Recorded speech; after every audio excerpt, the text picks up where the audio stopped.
and then with that story, you're able to like share things that are like vulnerable or Yeah. like real true to life things that you got going on. So tell me about why is that important to you to be so vulnerable, storytelling and pinpointing things. Okay. So for one, like storytelling, I've just coming up as an artist, it was one of them things, especially from our era. It was one of the things I felt like you had to have, right? Yeah, You had to be able to rap with the best of them. You had to be right. able to make different type of songs. You always had to have that one storytelling joint.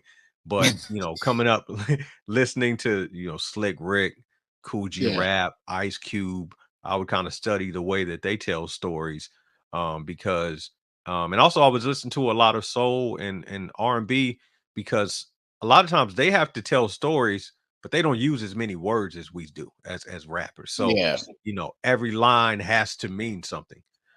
So as far as like storytelling with my personal stuff, I realize is that nobody can tell my story better than I can tell it, right? Like we can all go through the same things, but you won't tell your story the way that I tell it. And I feel like I tapped into something and I realized that I'm different at that. I think I stand out at being able to express my feelings because one thing that I listen to hip hop and I realize what's missing is emotion in hip hop. Well, there's emotion in hip hop, but you've got anger, you've got just head nod.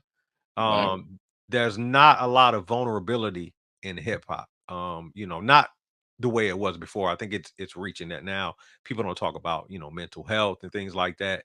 So for me, I felt like that was a lane for me because I'm able to express myself. And I think there's not a lot of it because overall, just dudes and men in general aren't good at expressing their feelings like that. Mm, A lot of them may come from a background where, um, you know, they had to suppress their feelings.